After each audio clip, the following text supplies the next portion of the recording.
Hi patrons, it's Trevor, summer nothing, as you know. This is the very first exclusive episode for patrons.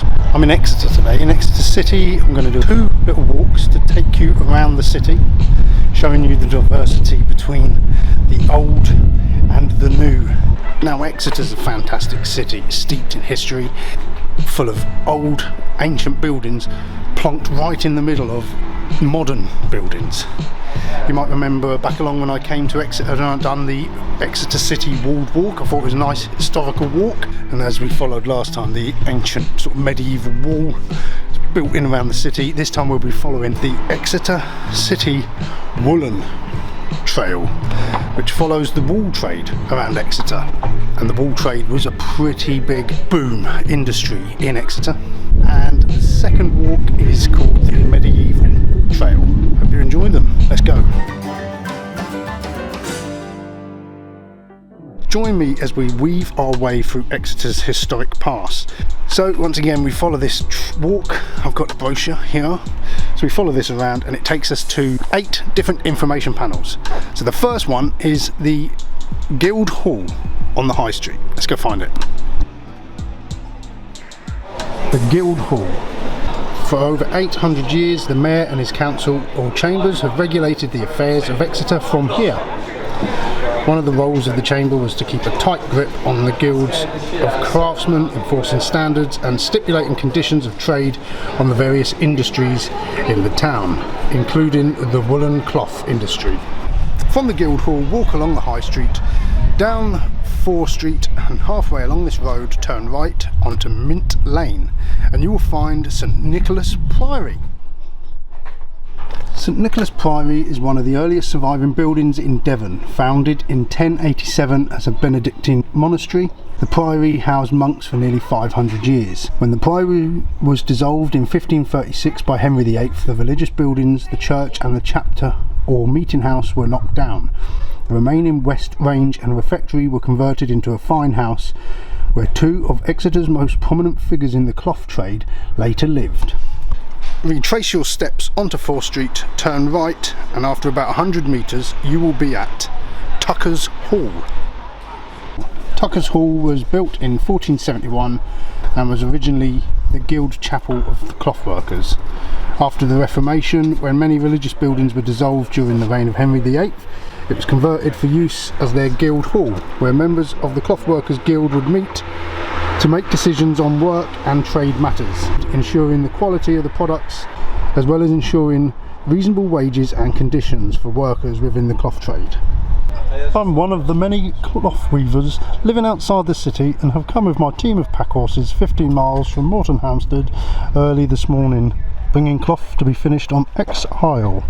Later I'll be here at the meeting of the Clothworkers Guild at Tucker's Hall. It'll be the middle of the night before I get home.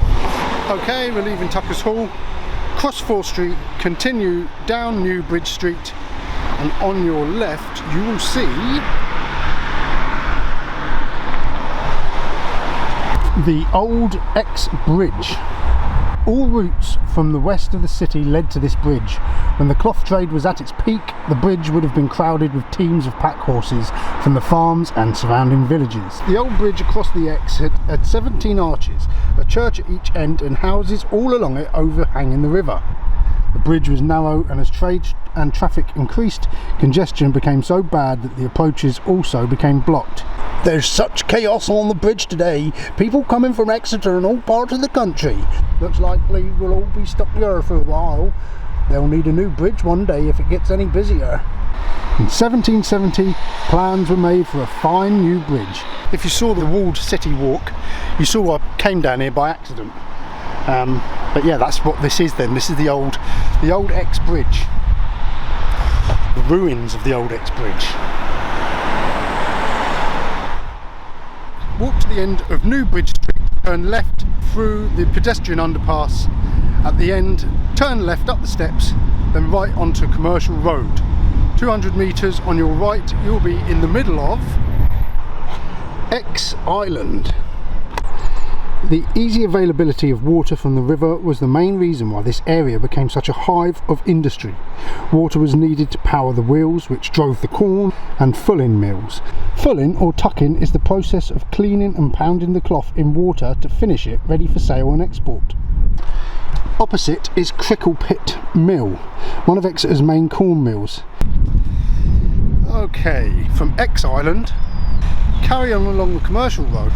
Across the road to the right of the Wharfinger's house, you will find out more about ...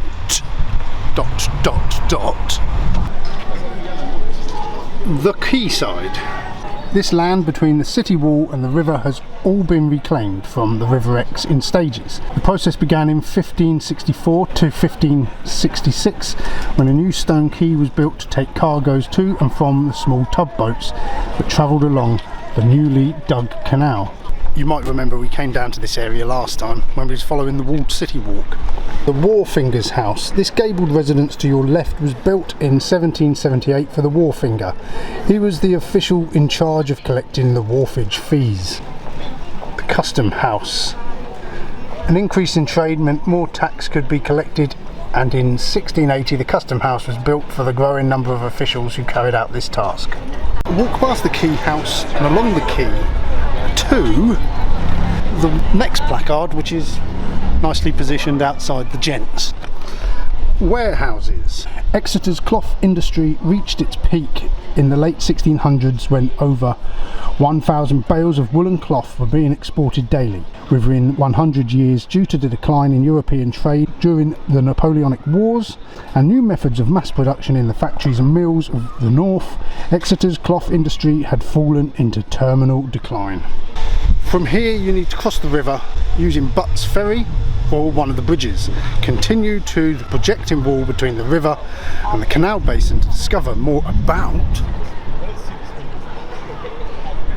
the canal and basin. In the 13th century, the Courtenays, Earls of Devon, owned Topsham and other landing places along the River Exe. Earlier, small boats may have made it up river to Exeter, although ships would have stayed in the estuary.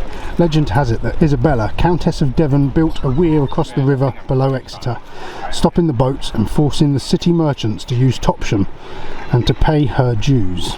Although the city obtained an Act of Parliament in the early 16th century empowering them to reopen the river, it proved easier to build a canal. The first canal was built in 1564 to 66 by John True. It is the earliest working ship canal to survive in England. So there we go, that's the end of the Exeter Woollen Trail. So I hope you've enjoyed that. Something a bit different. Just something I wanted to do, and I thought why not just share it with the patrons. The Middle Ages were a period of rapid growth for Exeter. It became a religious, commercial and administrative centre for the region.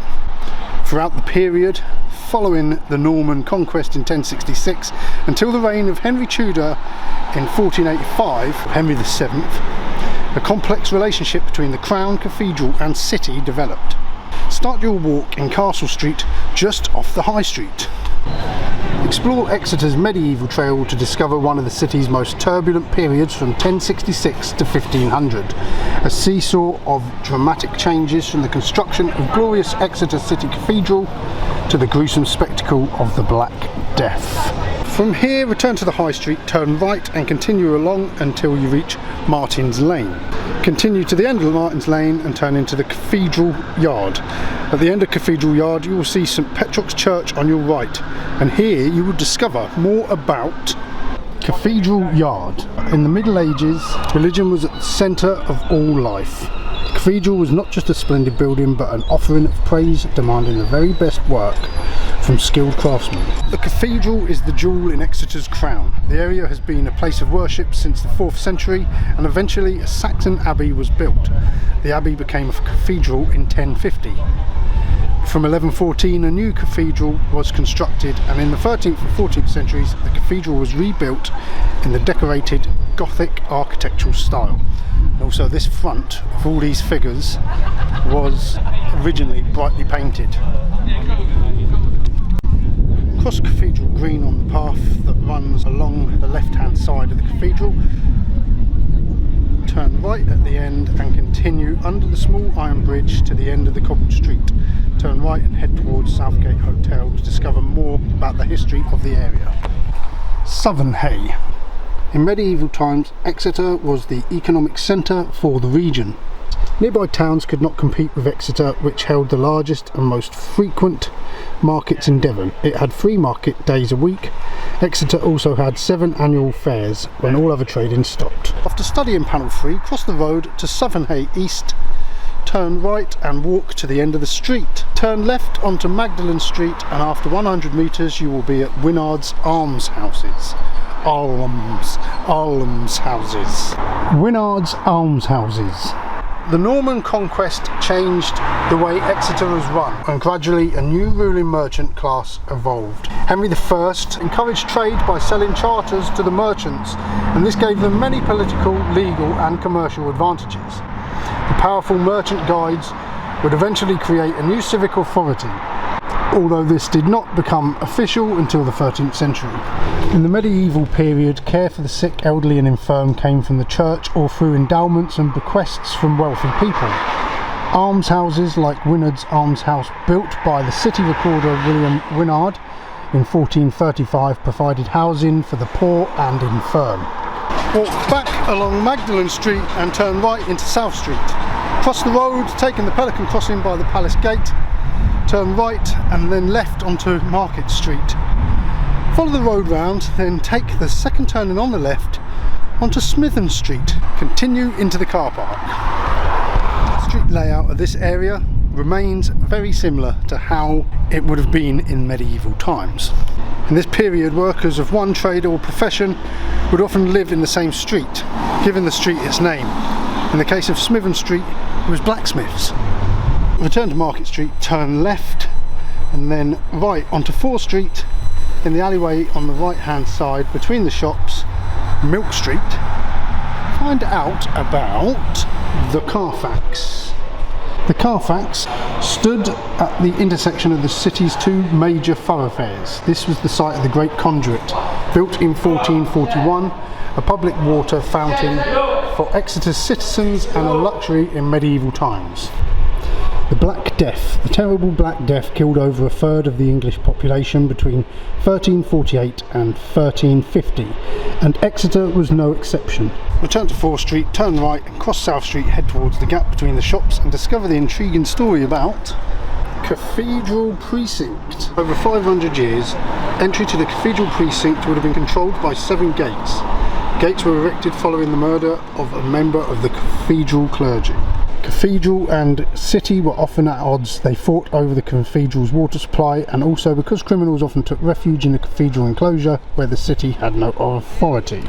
Continue along Cathedral Yard and at St Martin's Church walk straight ahead towards Catherine Square. Turn left and head for St Stephen's Bow. Catherine Square. In the Middle Ages, the church was very powerful and around 1/3 of the land within the city walls belonged to it. As well as the cathedral, there were over 30 churches and 7 monasteries. So there you go, that's it. The medieval walk. Just a little one. Hope you found that interesting, and I'll see you all again soon. Cheers.